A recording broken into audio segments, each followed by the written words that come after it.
Hello, everyone. I'm Traci Arieli, end of life doula and founder of Comfort Enclosure. Welcome to another episode.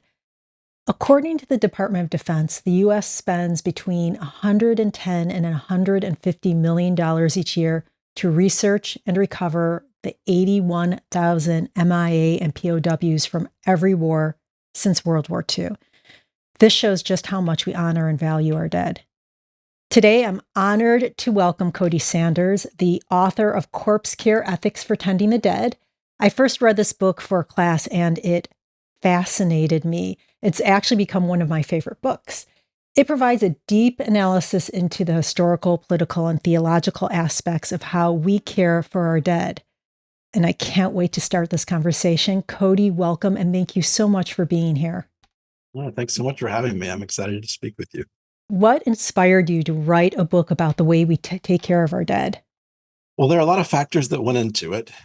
One is just sort of my own autobiography. I grew up in a small town in South Carolina where when someone in the town or in our church died, we went to the funeral home and we went to visitation in the evening, the funeral, and going to the funeral home as a kid, maybe 10, 12 years old, I was just sort of fascinated with everything that went on there. It was an interesting just mixture of things culturally and religiously. I was also a kid who was just enamored with church, so anything that had sort of a religious connotation to it, I was drawn to. So my interest in this topic goes basically as far back as I can remember. I took every opportunity that I could to get close to places where death and death care and care for the grieving was happening. Um, I worked in a funeral home for a while during college to get the kind of perspective of that area of death care. I did a lot of death care throughout my ministry, even very early on when I was a youth minister in North Carolina. There were several kind of tragic deaths that I was charged with caring for with a family who was grieving. In seminary, trained as a chaplain in an emergency department in Atlanta. So just all of those opportunities got me closer and closer to this area of interest. And then in the last decade or so, I became really interested in the ways that ecological concerns and my own ecological ethics, and also that of the congregation I was serving at the time, were intersecting with death care. And when Michael Parsons, who's the co-author of this book, was in my congregation for a year while he was on sabbatical, the very last day he was in town in Cambridge, Massachusetts, we had coffee. I told him about the book that I was thinking about starting, and he said, "Well, why don't we write it together?" So we did. We got a grant. We spent 3 years going around the country, studying very important sites where our death care practices have shifted over the course of history. And this is the book that came of that. So let's start and with why are corpses so important to us, both personally and culturally? Yeah, it's a really good question because there's such a tension in how we have talked about and thought about the corpse over the course of time. Um, I think it's really common to hear people say, when I die, just don't worry about what you do with me, throw me out with the trash, do whatever, it doesn't matter. Just don't worry about it. That sentiment goes thousands of years back in philosophical discourse. And nowhere that I know of in cultural histories around the world has that sentiment ever been honored. We always care about the bodies of our dead. You read the statistics about the Department of Defense and how much money we spend to recover the bodies of soldiers who have died in war. And the economics of our current funeral practices really illustrate profoundly the meaning that the corpse has for us. So why that is, I think, is a really complex question. There are religious and theological things that go into that. The notion that we are made in the image of God and Jewish and Christian traditions, I think, has a lot to do with how we see the body, how we treat the body with a sense of sacredness. That also occurs in other religious traditions. But I think there are also things just profoundly personal to us. This body was the body of our mother, our grandfather, who nurtured us, cared for us, held us. I mean, the body is such an important part of how we know our loved ones, that to treat the body as if it didn't matter after death, I think feels um, irreconcilable to how we actually experience bodies of our loved ones.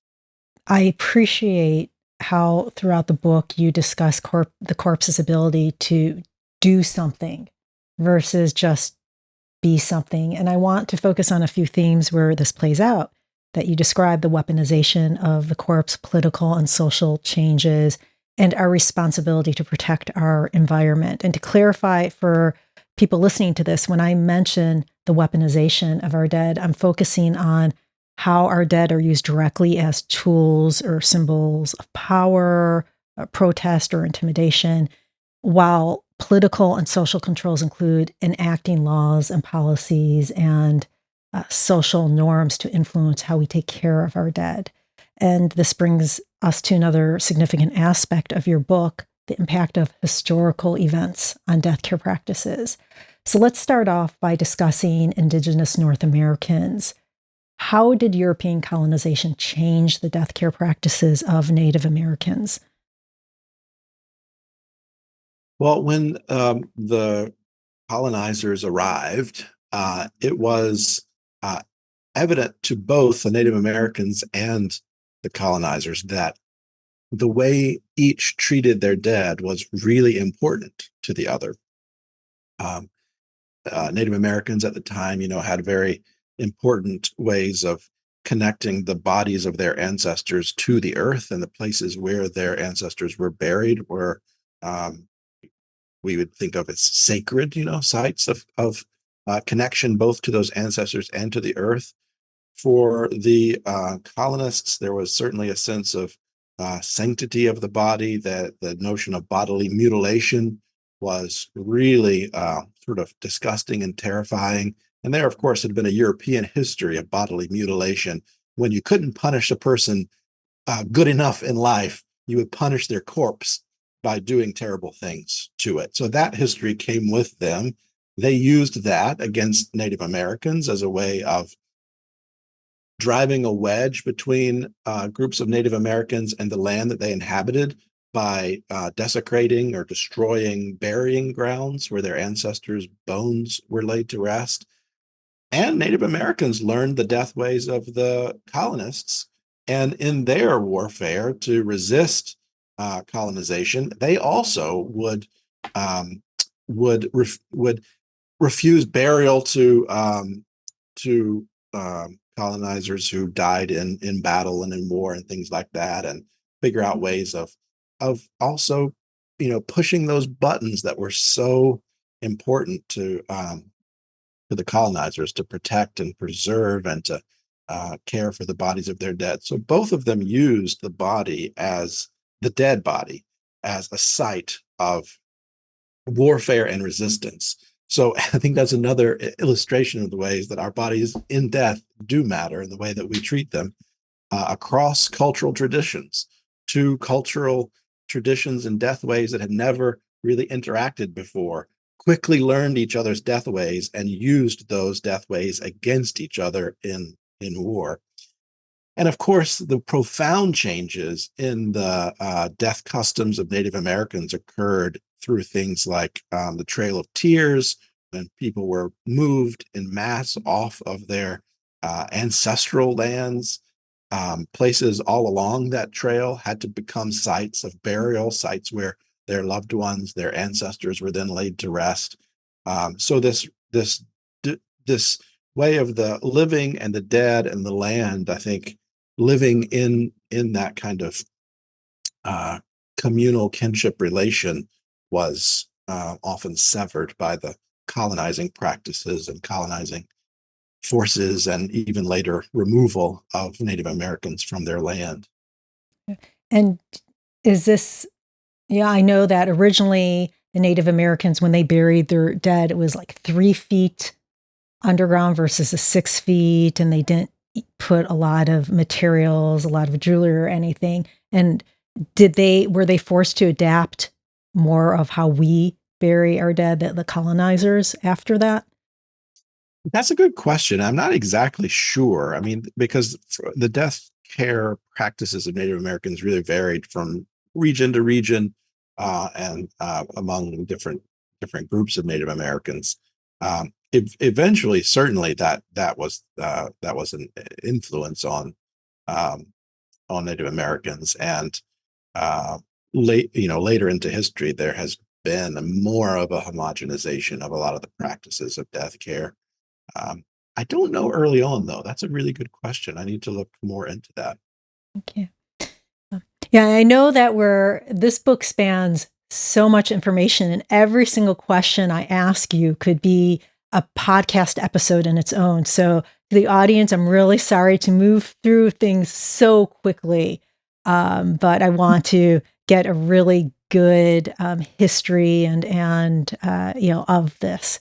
So, I want to move on, and really until the mid 1800s, most of death care in the United States was handled in the home, with the community or their families really taking care of the body post death and having that home funeral. And then the Civil War happened, and then industrialization in the United States, at least, happened in the late 1800s. How did this contribute to the shift of death care from the home to the funeral industry? Yeah, that was one of the histories we really wanted to trace carefully in this book, because I think a lot of the ways that we practice death care now come from that shift, that era, and it has come to seem just sort of inevitable or natural or something like that to people in our current contemporary context. But what we do with our bodies now has a history to it, and we have not always done what we do now. And a lot of that had to do with sort of I would say, two major historical turning points. One a little prior to the Civil War in the early 1800s, when many of the city center burying grounds in big cities like Boston, especially, if you've been to Boston, the Granary, the King's Chapel burying ground, Copp's Hill, those burying grounds that were in the center of the city that people passed by every day, that were Puritan burying grounds, intended to remind us of our own mortality, which is why we see winged death's heads or skulls on the gray slate stones, and memento mori, remember your death, and the upturned hourglass with the sand running out. They were very morbid reminders of death.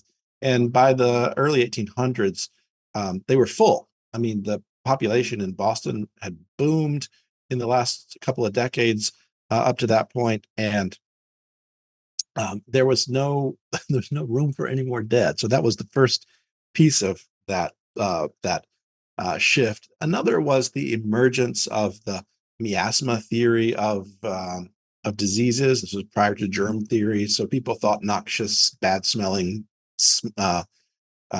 places were communicating diseases, and those burying grounds were kind of dirty, smelly places. They were not beautiful. They weren't intended to be beautiful, to be visited.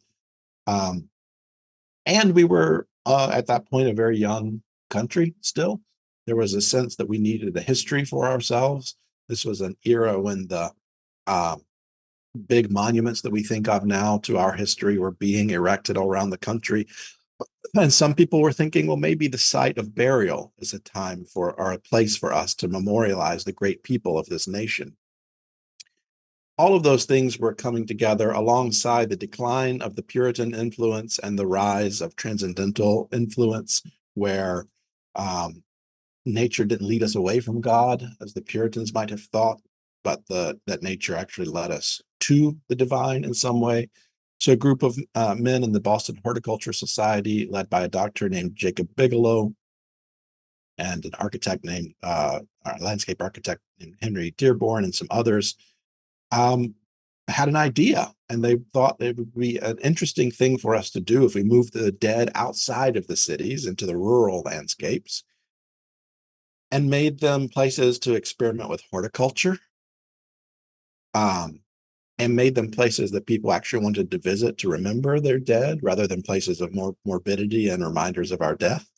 So they founded what became Mount Auburn Cemetery, 1831, I believe. Um, and Mount Auburn Cemetery was the first of what became the rural cemetery movement. Every city in the country started founding these rural cemeteries, New York and Louisville and Philadelphia, all over the place. And it was a place that was so beautiful that people wanted to go there and spend the whole day on Saturday. They eventually had to start selling tickets because there were too many people who wanted to go there. This was prior to the public parks movement. So this was basically a progenitor of the public park. People would sell, food and things, have picnics. And there were huge greenhouses where they were experimenting with horticulture. It was just a really beautiful place for people to come and visit. And no more gray slate, no more winged death's heads. Now it was in memory of, and religious symbols like the hand pointing up and the cross and the angel clinging to the cross or clinging to an anchor, all of these sort of symbols of mourning and symbols of eternal life and symbols of faith. None of those things could be placed in a Puritan burying ground. Religious symbols were forbidden in that kind of burying ground. So this was brand new. I mean, this was a really novel thing. So popular that one of the architects that submitted designs for the Washington Mall said in his designs that he hoped that one day the Washington Mall could be a place of beauty that would rival Mount Auburn Cemetery. It was that popular and interesting and wonderful in the minds of Americans in the 1830s, 40s. They were really kind of enamored with the shift in their death care practices. Fast forwarding a bit, so that changes the placement of our dead and the kind of memorialization practices that we're doing at that point and how we are relating. We're now visiting the dead. They're not in these awful looking burying grounds that are supposed to remind us to get right with God because we're going to die. Now we're going there to enjoy ourselves, to enjoy our lives, to connect with the memories of our dead, those kinds of things. Fast forwarding a bit to the Civil War, this was what I think of as the second riff in our kind of death care narrative as Americans. And what happens here is that for the first time in history, tens of thousands of Americans are dying away from home. That had never really happened before.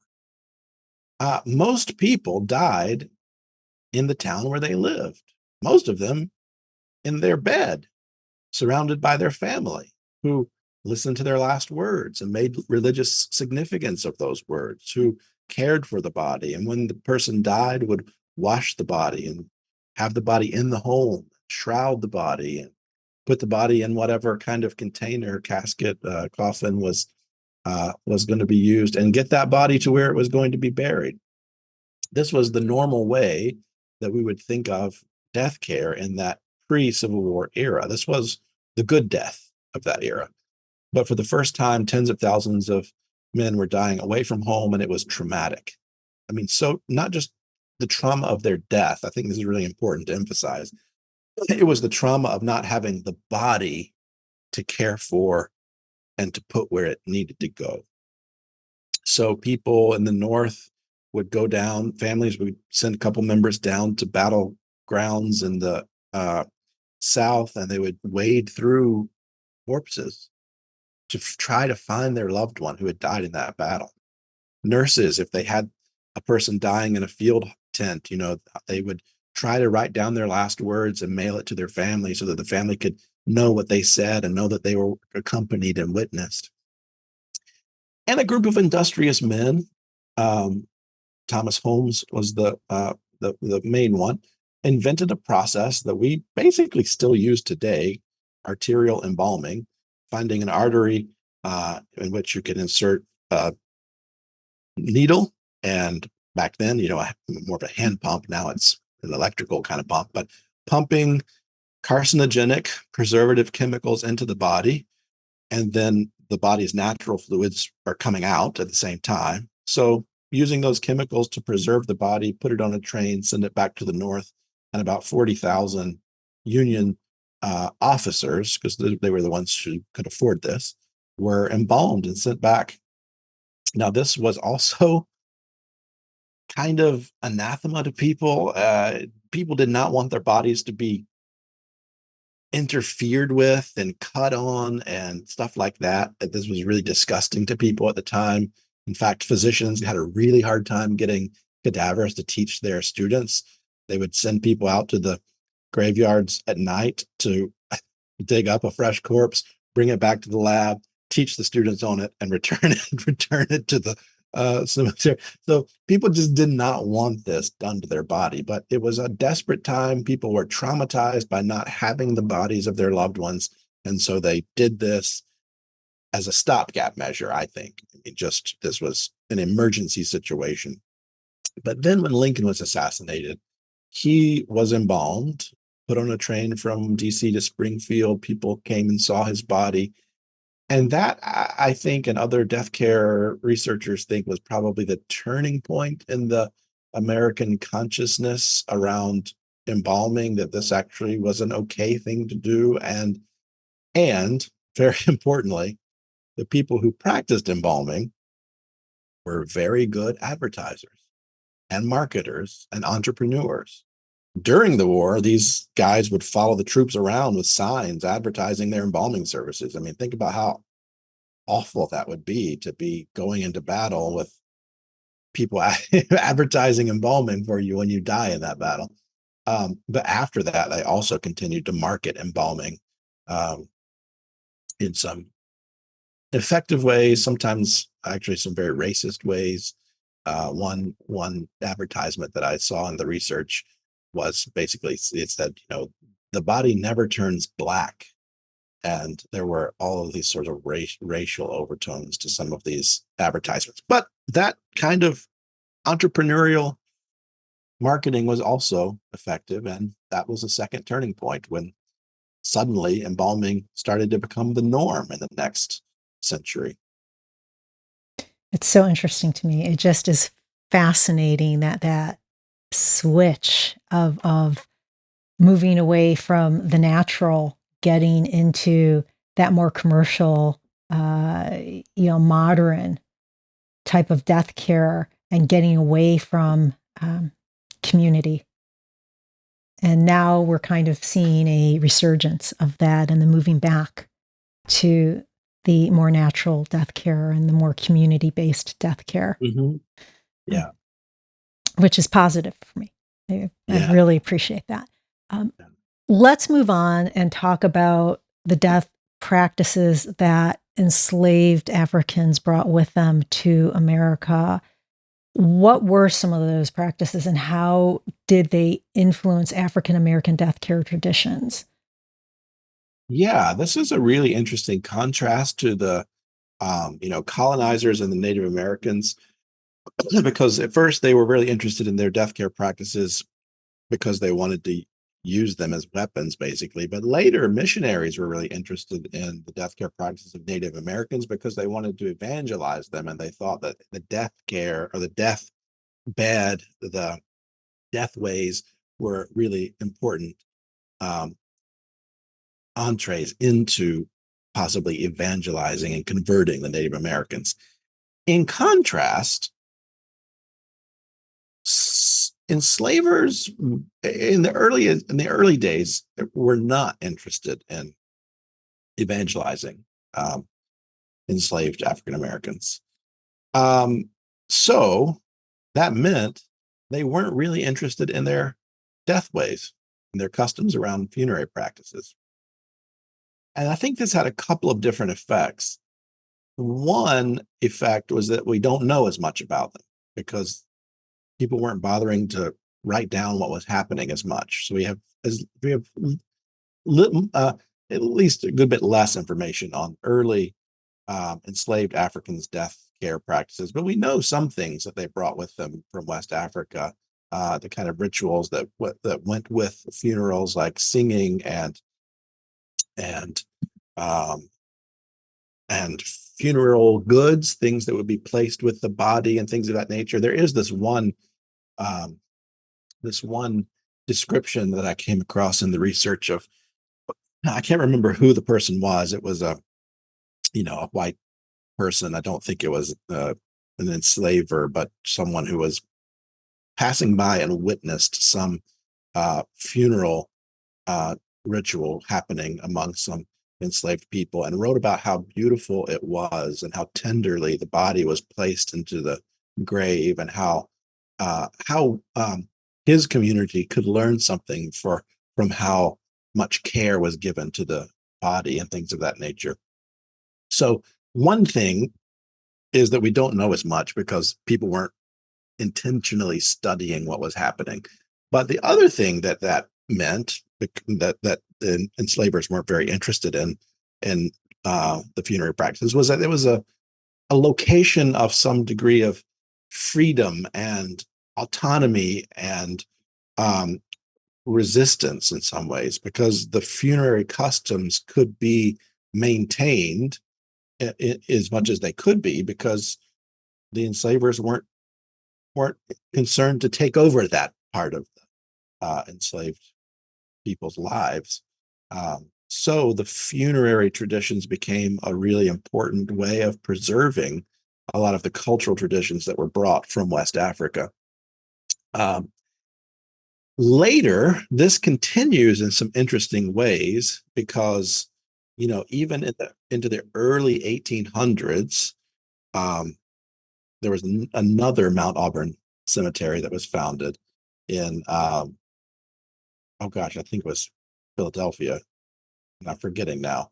It was started by a United Methodist Church, Sharp Street United Methodist Church, I believe, as an African American cemetery. And in this cemetery, the ways in which people had, even through Jim Crow era, people had autonomy to own a piece of land, even if it was their grave, to own a piece of land, have complete autonomy and ownership over this land, was also an expression of freedom and agency. So the funerary tradition, I think, in African American culture has been so profound and important as a cultural um, binder in some ways for communities, and a place where freedom and autonomy could be celebrated and practiced, and where a person who may not have been afforded any high degree of dignity in their life could be given great dignity in their funeral. So all of those things were influential from the days of enslaved Africans being brought here. And of course, I think it's important to mention that the slave ships themselves were an important rupture in African American deathways, or African deathways at that point, because people were dying in huge numbers on slave ships and being, buried at sea, basically. So there is there are some pretty profound ruptures in the death care narrative for slave people and leading into African American traditions in the U.S. too. But really important and interesting kind of development to track across time. And I know we spoke briefly about the weaponization of Native American bodies, and we come to the African Americans and the weaponization of their bodies back, from the time that they came, from the enslavement to, through the Civil War, Jim Crow era, and even now in present day. Can we talk a little bit about that?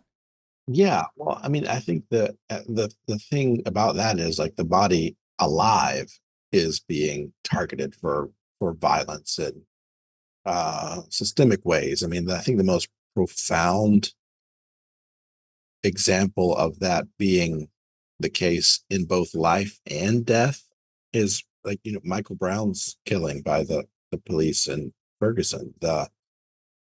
He was targeted for execution by the state, by police. And then his body was left on the hot asphalt in front of his whole community for hours after that. So the indignity of the treatment of his dead body in a lot of ways mirrors the violence that was perpetrated against his living body. And his community responded to that. I could talk about in the book the work of Shaniqua Walker Barnes, a womanist pastoral theologian, who wrote so beautifully of that particular scene that I quoted in the book, where his family, his community surrounded the body, didn't leave the body, even when the medical examiner came and removed the body to take the body to the morgue. The community followed the body, staying with the body, which is an important part of a lot of funerary traditions. Certainly, it was, clearly in evidence there, the way his community was accompanying him to the morgue. And of course, that was often interpreted by the authorities as a sign of unrest and things of that nature. This was this was before the protests began. This was the people in his community mourning his death and following him to the morgue, and even that was looked on with suspicion. So yeah, a lot of examples like that. So And I think that. you Oh, go ahead. you did an excellent job of writing about that and and describing that scenario of Michael's body just being there for 4 hours out in the sun, out on the hot asphalt, and the community having to wait for him to be picked up and to be respected enough to be picked up and brought somewhere safer. And really excellent job. Oh, Thank thank you. you. Those, I thought, it's important to tell the kind of history of the various iterations of our death care practices through time, but it would be such a inadequate telling if it didn't include some of the really painful um, examples of mistreatment of bodies in death. Both, the really historic ones around enslaved people and Native Americans, but contemporary ones like Michael Brown and gay men during the early days of the AIDS epidemic is a big part of that chapter in the book. Yeah, all of those things are really important parts of our history that I don't want to get lost in this larger narrative. So let's talk about some of those uh, epidemics that you did mention. I know you mentioned the Spanish flu of 1918, 1919, AIDS in the through the 1980s and 1990s, and then, of course, a recent COVID pandemic. And you went into a lot of details about the AIDS epidemic, and which I remember very clearly. That's really the first experience I had with really Mhm. seeing death, because I had friends who died of AIDS-related causes, and it was, and then I saw the mistreatment firsthand.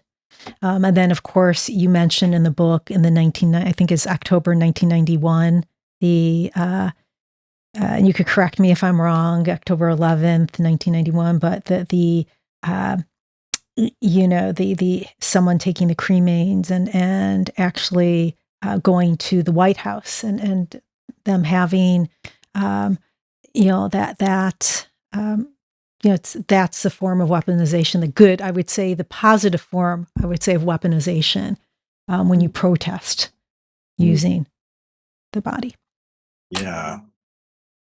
Yeah, I think that was if I remember that story correctly, I wish I would have gone back and looked at that before our conversation. But I think that was the man's mother who threw the ashes over the fence of the White House in protest of the government ignoring HIV/AIDS at that time. But that was not the only example, of course. The bodies of the dead were really central in that epidemic in a way that they might not have been earlier. in like the Spanish flu or later in COVID, because this was especially affecting a particular group of people, gay men. And um, it was already a group of people who were not particularly highly regarded and not given a lot of, or, rights and privileges and protections and attention from the government. So when they started dying in large numbers, this is when the body of the dead takes on a sort of different. It wasn't just the numbers like in Spanish flu or the ways we could gather in COVID. It was that people found them untouchable and uh, unwilling to care for them. And this was from doctors and nurses through funeral directors. Um, Gay men were not cared for, not treated well in many medical establishments, and then many funeral directors refused to care for the bodies of gay men. So in this era, I think lesbians are especially important to name as the group who really came forward to care for gay men in ways that they weren't being cared for by medical establishments, and also, in many cases, also were abandoned by their families. So I think that that part of the story doesn't get told enough. How heroic lesbians were in that era in helping to provide care where it wasn't being provided. And then there were groups like ACT UP, um, gay protest groups in places like New York who were holding big kind of die-ins and mock funerals and things like that on the steps of, I think it was St. Patrick's Cathedral in New York. The Catholic Church was also involved in the complicity and in inattentiveness to gay men dying of AIDS. And then these marches in Washington and throwing the ashes over um, the fence of the White House, where the body itself becomes um, an activist body, even in death, in the ways that funerals were held, in the ways that ashes were used as means of protest and resistance. Yeah, so much I think that we have not attended to in that narrative that really centers on the bodies of gay men who died of AIDS. And then there were people, who there were nurses and there were doctors who were beginning to pay really close attention and to provide more care and better education and to resist the um, inattentiveness of the government. But yeah, the care that queer communities provided for their own people who were dying, and the the resistance movements like ACT UP that were really really providing the public attention that wasn't being um, given through these acts of protest and mock funerals and die-ins and things like that. And what changes occurred from a um, policy change or from the way that we tended to the corpses? What resulted from that AIDS epidemic? I mean, there were some pretty big shifts within the funeral Yeah. industry. Well, I mean, the sort of universal precautions that are used with dead bodies um, are somewhat a result of that. I think that we developed ways of ensuring that bodies are treated by the people who care for them in ways that aren't going to um, expose them to communicable diseases and things like that. Of course, the ways that funeral directors in that era were talking about their practices as being so sanitary and hygienic and important for public health, all those things were sort of betrayed by their unwillingness to treat the bodies of gay men who had died of AIDS. But yeah, I mean, the ways that we treat bodies now are using those kinds of universal precautions, no matter what a person has died of. I think is part of that. Yeah, and then I think maybe cremation became pretty big during that time too. Whereas before, because it didn't monetarily, cremation is a little bit less expensive than the Yeah. burials, and um, all of a sudden, cremation was okay because all of a sudden it was okay to, it was pushed more than it had been in the past. Yeah. I hadn't quite thought about that as related to the AIDS epidemic, but yeah, that may be a really big factor in that era. And I think, that's another kind of additional layer to this that I didn't talk about before. But yeah, the rise of cremation and the kind of modern ways that we think about cremation being done um, came around, and I think the late 1800s in Pennsylvania. But really, nobody was being cremated until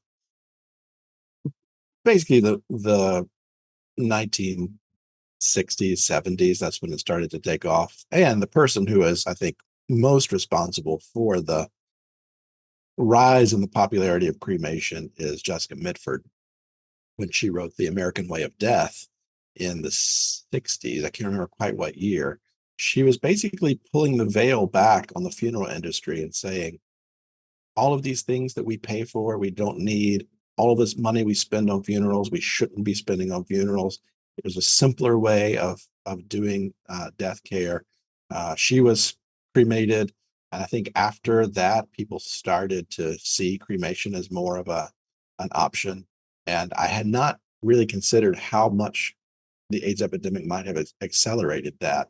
Um, and certainly now, cremation is around 50% of the choices of body disposition in the US. And in big cities, well, actually, in just various states, like in New England, in Minnesota, I think it's more like 75%. In California, it's much higher too. So it's really growing in popularity.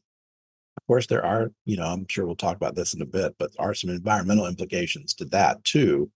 Uh, Even though, economically it is much more manageable, environmentally it is better than burial as with embalming in a hardwood or metal casket in a cement or metal vault, but it still has a really high carbon uh, footprint.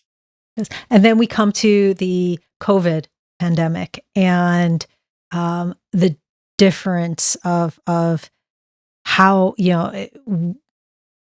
people feeling overwhelmed, even funeral, homes being overwhelmed. And it's interesting. I talked to a funeral home who really specializes in cremation, and he was telling me that, and I don't know if this is true. So everyone, I really apologize for quoting a statistics that I haven't looked up, but he was saying it was something like the increase was only somewhere between 12 and 18% in the business that uptick in business. And I hate putting it like that.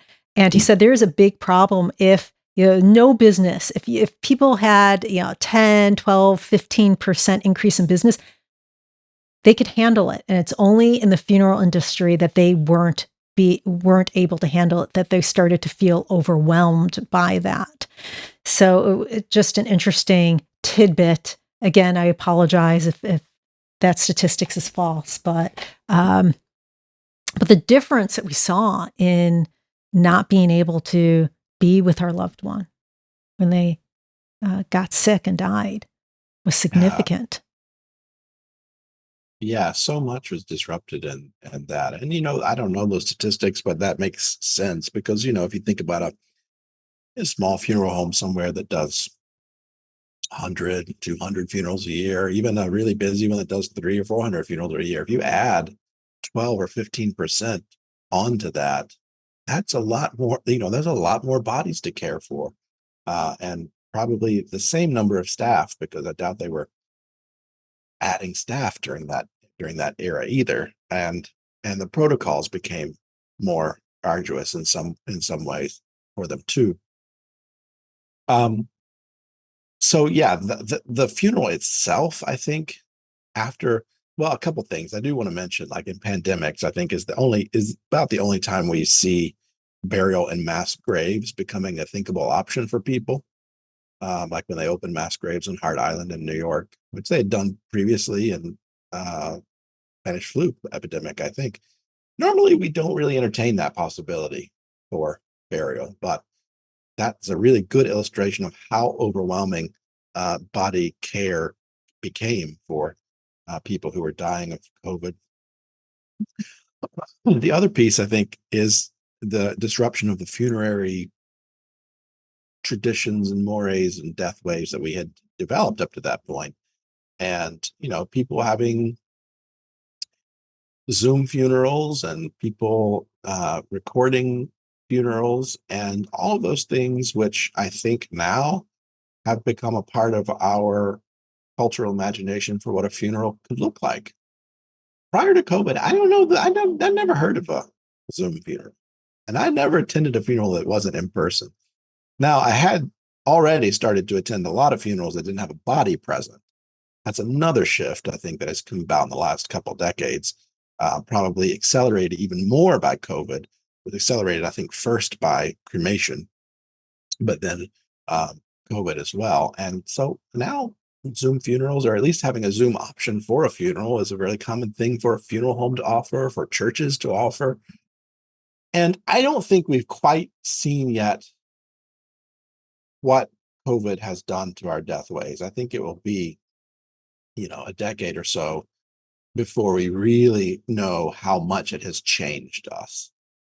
I think aside from the option of having Zoom funerals and things of that nature, which really are just an add-on to what we were already doing, which is, for example, the body's going to be cremated, so no rush to have a funeral. Let's wait to see how all the family schedules work out. We'll schedule a funeral or a memorial or a celebration of life 2 months from now, because that's when it's most convenient for us. We were already doing that, which is a big shift from earlier eras, even just 10 or 15 years ago, when we would usually have a funeral in like the 3 days or so after a person died, and people would just have their lives disrupted, and they would be disrupted by the death of their loved one and have the funeral. Now we don't do that as much. COVID has shifted so that's the kind of temporal dimension. COVID has shifted the spatial dimension, so we don't need to necessarily be in the same place anymore. We already didn't have bodies as much in the funeral. And now I think there's also the fact that so many people just didn't have a funeral, that it has become more of a thinkable option for people to simply forego it.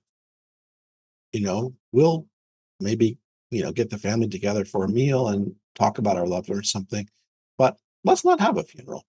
I think for most families, communities, certainly religious communities prior to COVID, it was probably really unusual for anyone to say, let's don't have a funeral.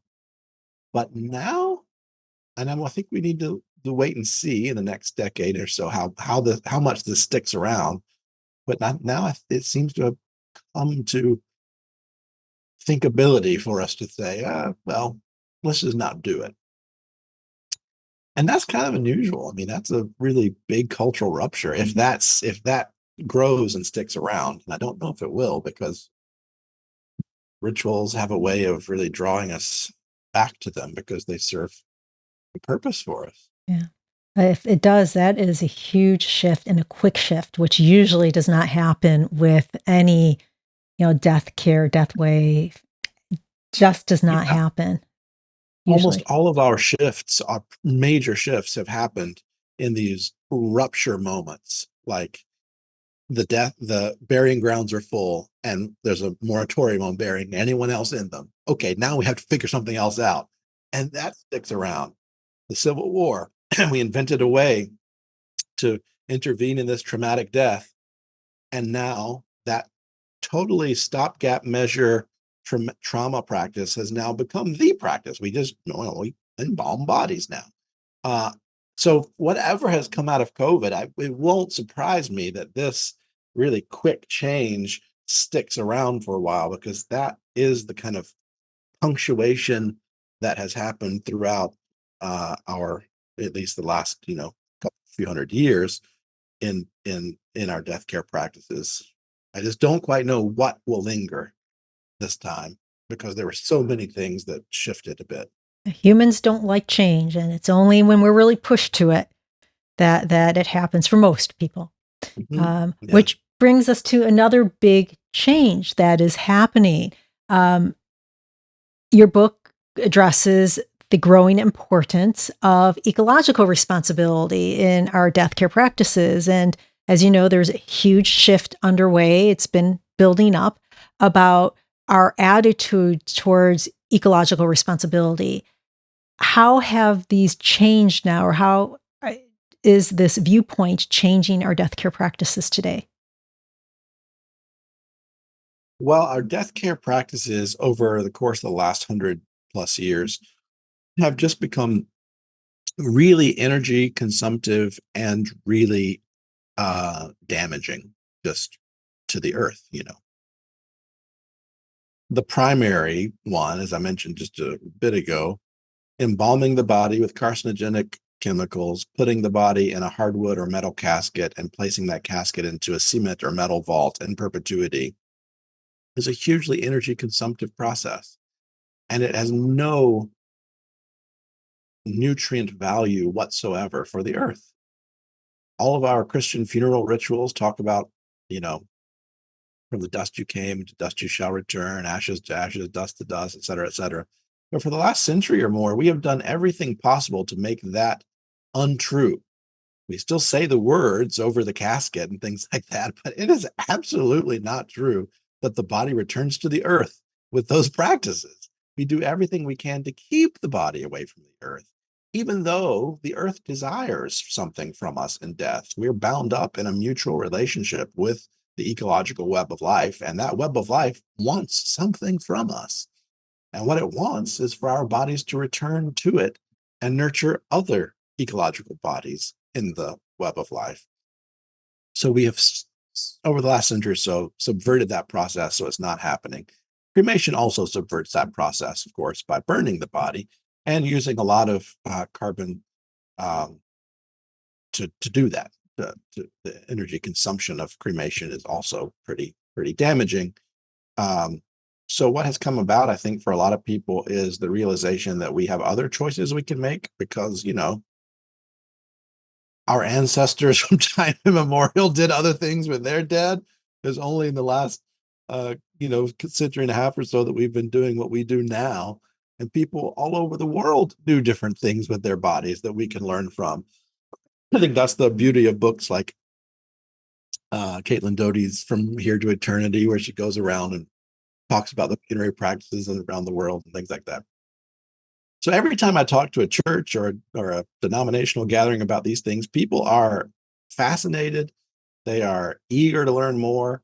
You know, when someone says, "Oh," a pastor says, "Oh, I think probably only about 10 or 12 people will show up to this," and then 40 or 50 people show up to it, you realize like people are actually hungry for some other options that align with their sense of connection to the earth, to the wider web of life, and that align with their ecological ethics.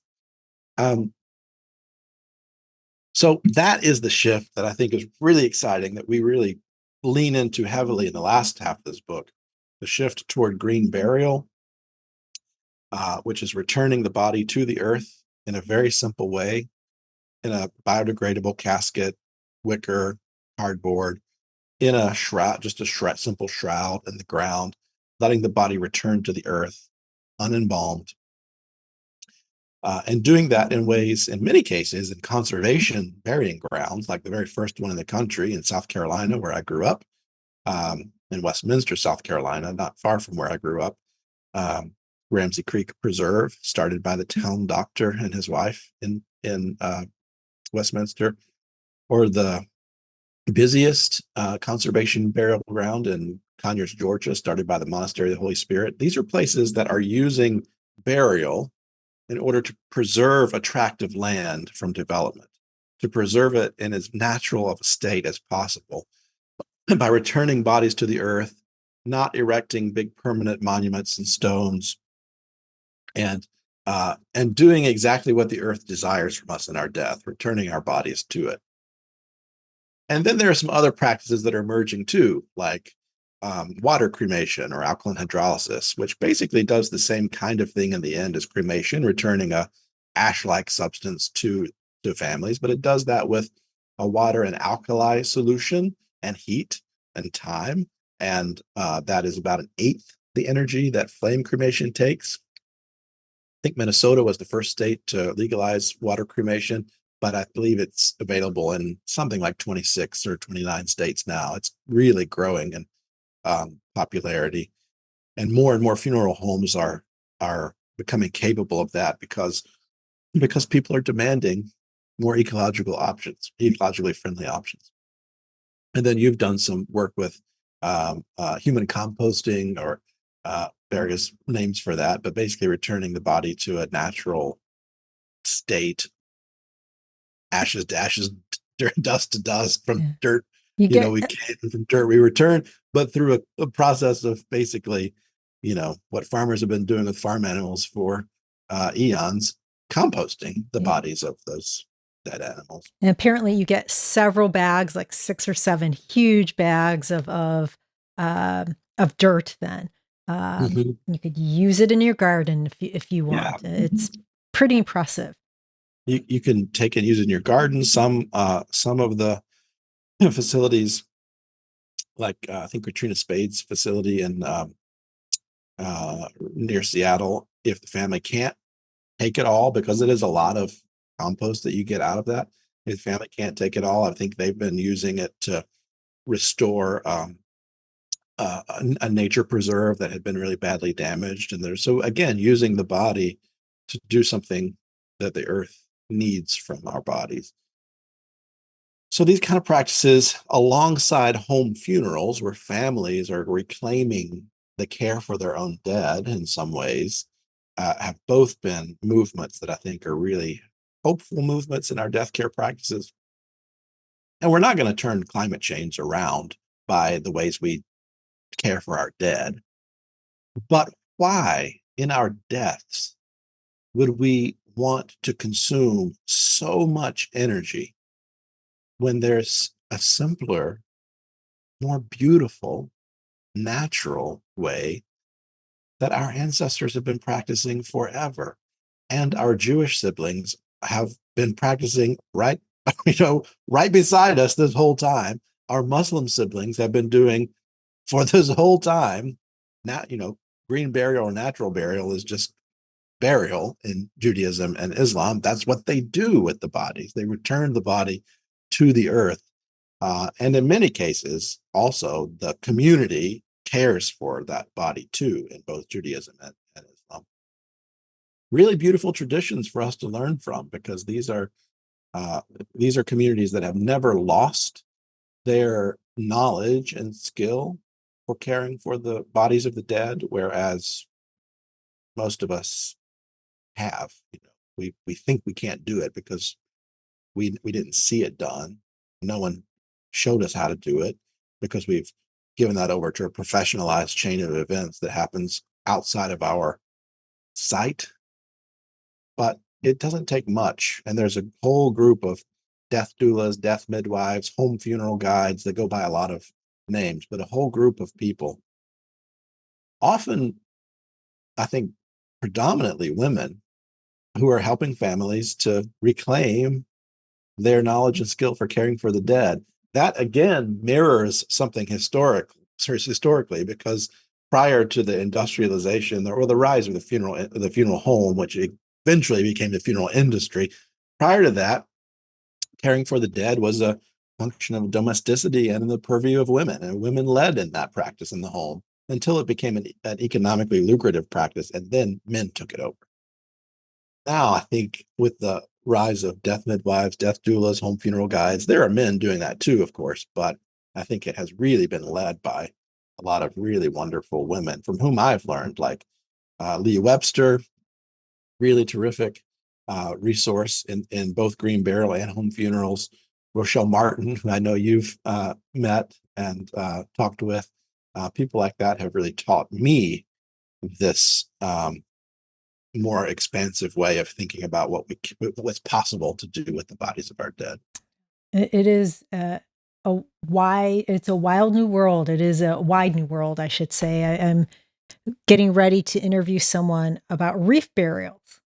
Oh, yeah. And that's kind of really cool too, being able to rebuild and our those marine habitats that we've destroyed. Yeah. But yeah, that's kind of cool. Yeah, it is. Yeah. People are excited about it. It's really interesting to see people get excited about death care.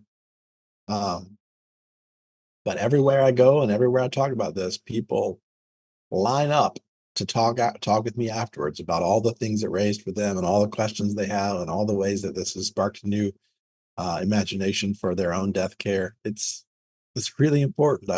And we hoped when in writing this book that more faith communities would take this on as a conversation because people in churches are thinking about this as a community, and they should be able to think about it more expansively and also with more connection to their faith traditions.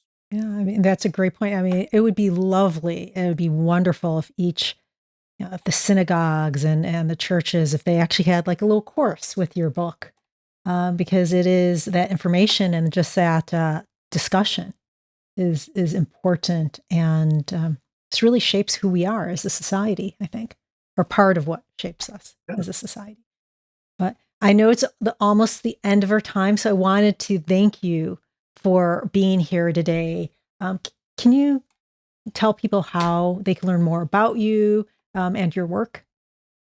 sure. You can find all my books in various places where you find books. The book that we've been talking about is Corpse Care Ethics for Tending the Dead. Pretty easy to find from the publisher, Fortress Press, or Barnes and Noble, Amazon, your local bookstore. Get your library to order it for you, whatever. Um, but you'll find a lot of other books there too if you look for those. And then you can find my faculty profile at the Luther Seminary website. So if you wanted to go find that, you just type in luthersem.edu, and you would find my profile under the faculty profile that has my contact information and stuff on it too. So I'm really glad for folks to reach out if I can be a resource to them or to their communities. Thank you again. Folks, today we've explored the diverse ways we honor and care for our dead, from historical practices to modern innovation, and it's clear that how we tend to our dead reflects our deepest values. Whether it's acknowledging past misuses of deceased or embracing new practices that respect our environment, our approach to death care is ever evolving. Thank you for joining us. If you have any questions, please comment below or reach out to me directly. And if you found this conversation to be helpful, please like, share, comment, and subscribe. This is Traci Arieli from Comforting Closure, wishing you peace and comfort in your journey. Until next time, take care.